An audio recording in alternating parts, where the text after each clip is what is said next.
Hi, I'm Sarika Benjamin from Benji's Home Cooking, and today I bring to you a very simple and easy recipe of biryani.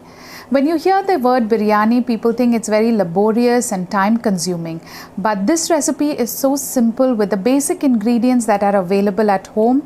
It does not require a lot of pre-prep or marination. So someday when you feel like eating biryani and you have these ingredients at home, you are just ready to go. So here is my recipe and I hope you enjoy it. So let's get started.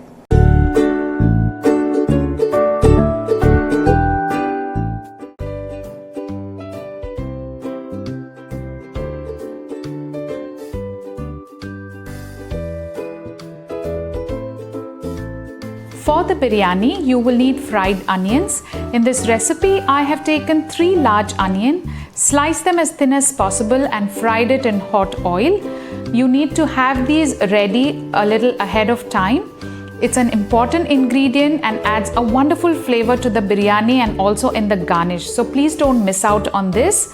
Apart from this, we have sliced onions, green chilies, ginger and garlic paste, sliced tomatoes, mint leaves that are washed and kept ready. I have taken 1200 grams of chicken for this recipe. You can add a little more if you like. I have cleaned and washed. For the spices, we need Shahi jeera, bay leaf, cloves, cardamom and cinnamon stick. We have oil, curd, dry masala powders. We have coriander powder, chilli powder, Garam masala powder, cumin or jeera powder and turmeric or haldi powder. We have taken 800 grams of basmati rice. I have soaked it for 30 to 40 minutes. This helps the rice to bloom when we make the biryani and is very flavorful. You will see that I have laid my platform with a newspaper. Now this is just my style of pre-prepping. I do this basically so that my platform is always clean, and if at all I drop anything while cooking, I don't have to clean my platform always. All I do is roll up my newspaper and my platform is clean again. In a pot, heat oil, and once it is heated up, add the sliced onions. Once you add the sliced onions, add 1.5 teaspoons of salt. Adding salt helps the onion to sweat and quickens the browning process. This saves us some time. Once you add the salt, saute the onions. Keep stirring them till they are translucent. The onions are translucent now. Keep stirring the onions because they brown very quickly after this stage. Add the ginger garlic paste and stir it so that it doesn't get burnt. The ingredients and the quantity are mentioned in the recipe below, so you can make a note of it. I have used the standard spoon that we have in our kitchens. You can use the same to measure. Make sure the ginger garlic and the onions don't burn out. Once you fry them nicely, it is time to add our chicken. So let's add our chicken and roast it. We need to roast the chicken and fry it with the onions till it changes color and becomes brown. You can see the chicken is changing color, but we need to fry it a little more till it is nice and brown.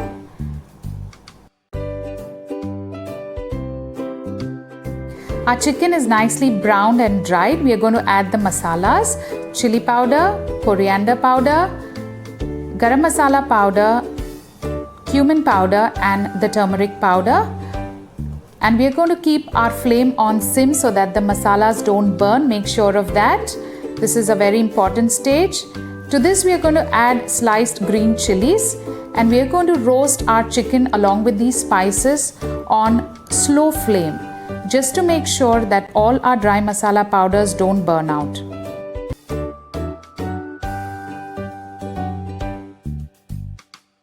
Our masalas are nicely fried with the chicken and green chilies. It's time to add our sliced tomatoes.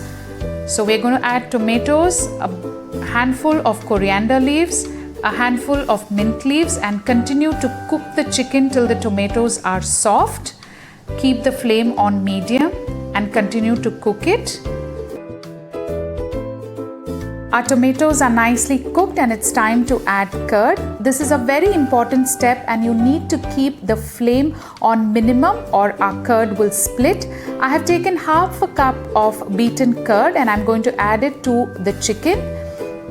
Please remember to keep the flame on minimum or switch off the flame if you're not confident.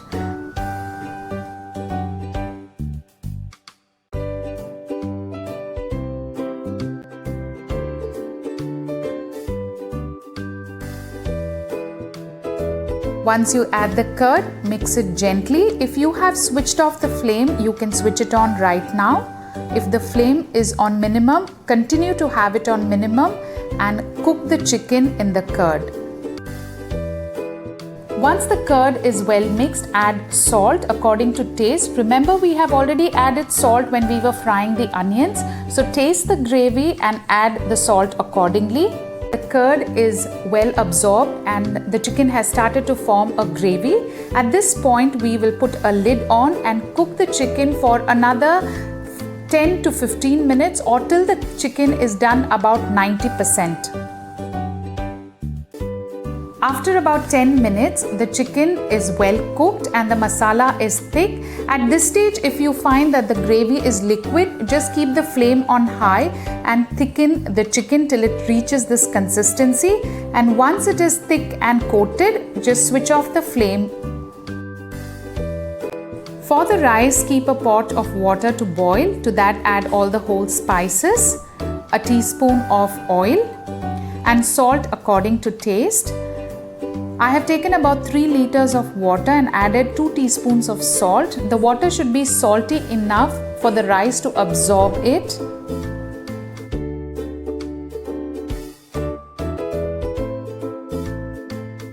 Once the water boils well, we will add the soaked rice to this. Strain all the water and add the soaked rice. We are going to cook the rice till it is 90% done and the rest of the 10% we are going to cook it in dum. Keep a watch on the rice so that it is not overcooked. Our rice is almost done. We just need it to be cooked 90%. Once the rice is done, you can strain it in a colander or use a slotted spoon the way I have done. I'm going to use this spoon to drain the water and lay it on the masala. Let's get ready for dum. For the dum, keep tawa on high flame for about 2 or 3 minutes till it is hot. Keep the pot in which you have cooked the chicken on it and start straining the rice and laying it on this masala. Do it very gently. Kindly do not press the rice on the masala. You have to just strain the rice with the slotted spoon the way I have done or take it from the colander if you have used one. And keep laying it on the masala till the entire rice is used up. Once the rice is laid, we are going to put a handful of mint leaves, some chopped coriander and the fried onions. This is just before giving the dum to the biryani. You can put the onions as much as you like. I have also added 2 tablespoons of ghee to this. This is absolutely optional if you like. I like the flavor of ghee in the biryani, so I have done so. If you don't like, you can leave it. For the dum, wet a cloth, squeeze the water and lay it on the pot just as I have done. Close it with a lid and seal it by folding the cloth on the lid. Leave it on a minimum flame. The dum is always given on minimum flame for 10 minutes. This is how the biryani looks. It is perfectly done. The rice is well cooked and mixed with the beautiful flavors of the chicken. Let's see how it looks. It's nice and separated, well cooked, full of flavor. The aroma is amazing. You can see the chicken is also well cooked and well blended with the rice. Such a simple way to make delicious biryani. Our biryani is ready to be served. Let's plate the biryani. It is piping hot, smelling amazing. You can see the rice is well separated and mixed so well with the masala.